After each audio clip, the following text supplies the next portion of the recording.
The boxer's knuckle. This injury has been known for a long time, but it was dubbed the boxer's knuckle in orthopedic literature going back to the 1950s. It is really a spectrum of injury that ranges from inflammation to complete tears and tendon instability. It is a fairly rare injury, but in the world of striking sports, it is certainly seen. In this video, we will talk about the anatomy involved, how the injury can happen, how to prevent the injury, and how orthopedic surgeons treat the injury. Welcome to the introduction on boxer's knuckle, also known as sagittal band ruptures. I'm Dr. Lucius Pomerantz, a specialist in hand surgery and former competitor in combat sports. I also treat these injuries. So, the anatomy involved. I have alluded to this in prior videos, like my hand fracture video. The hand is complex. There are lots of bones in the hand, 27, and these bones make up joints where they meet. For this injury, we will focus in on one joint, where our metacarpals meet our phalanges, the metacarpal phalangeal joints, and the tendons that extend or straighten these joints. When we make our fist, our knuckles are the metacarpal phalangeal joints. To properly extend the fingers at these joints, you need tendons that pull on the finger. However, there's a lot more going on than just a tendon running down your finger. The main thing I will focus in on is that the tendon has to have a stable, fixed line of pull to be effective. The extensor tendons come from muscles at the elbow and pass over the back of the wrist and hand out to the fingers. There is a round tube of connective tissue that encircles the knuckle joints that hold these tendons in the center of the knuckle. It is the sagittal bands that are the sides of this round tube and are the most important structures in keeping the tendons stable in the middle. The radial sagittal band, the one closer to the thumb, is the most important for tendon stabilization. So, the injury. This particular injury is an injury to the extensor mechanism of the fingers at the metacarpal phalangeal joints.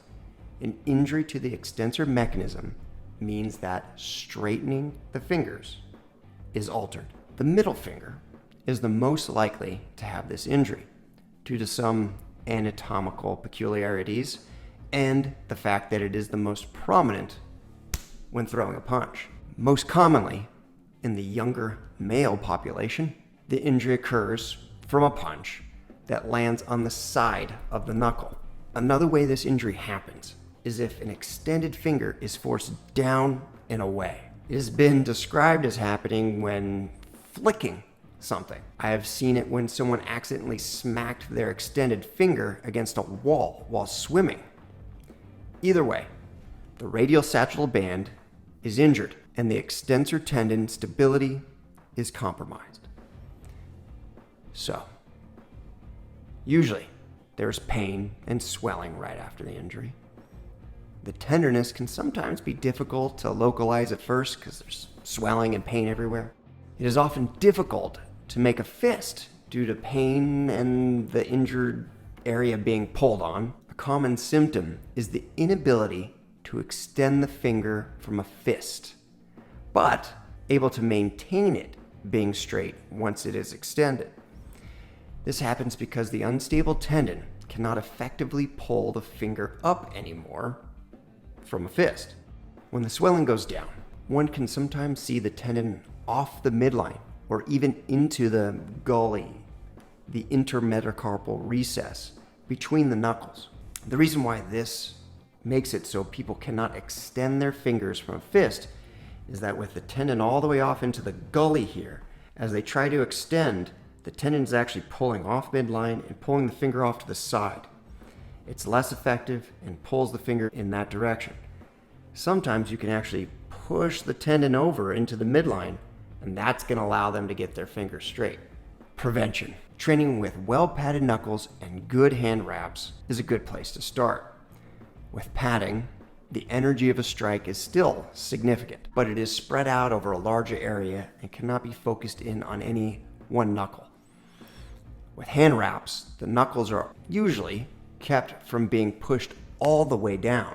By keeping the knuckles from being pushed all the way down, you also prevent the stress on the radial sagittal band. Another thing that can be done if not wearing gloves is buddy taping fingers. By keeping fingers together, you keep any single digit from being pushed down and away, theoretically preventing the injury. So, the treatment of these injuries. Incomplete ruptures without tendon instability can be treated by controlling the symptoms, doing some activity modifications, like no punching, and allowing the tissues to heal. Complete ruptures with tendon subluxation or full dislocation, if caught early after the injury, can often be treated with special splinting and hand therapy without surgery. Sometimes, especially in an athlete or other high-demand type of person, or if the injury is caught late, surgery is the best option. For surgery, if caught early, sometimes all that is needed is to repair the sagittal band with sutures. However, especially if caught late, the sagittal band cannot be repaired.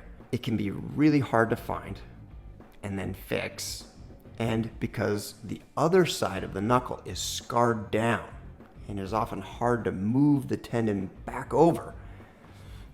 In this case, a realignment procedure needs to take place. This often involves releasing tissues on the other side of the knuckle to bring the tendon back to the midline. Once the tendon is in the midline, there are many different described ways of holding this realigned tendon in place. Many of them involve using a small part of the extensor tendon, wrapping around structures and creating a tether that acts like a new sagittal band. It is really nice to do this surgery while the patient is at least partially awake, so you can dial in the tension. Don't want the repair to be too tight or too loose. After surgery, there is splinting and hand therapy. Usually there are precautions for 6 weeks. This means we protect you from doing anything that might disrupt the repair for 6 weeks. After 6 weeks, there's going to be some weakness, some soreness, and stiffness, but strengthening can start. Most people feel like they have their normal hand at about 3 months after the surgery. Be safe, have fun, get after it. Most importantly, let's keep moving.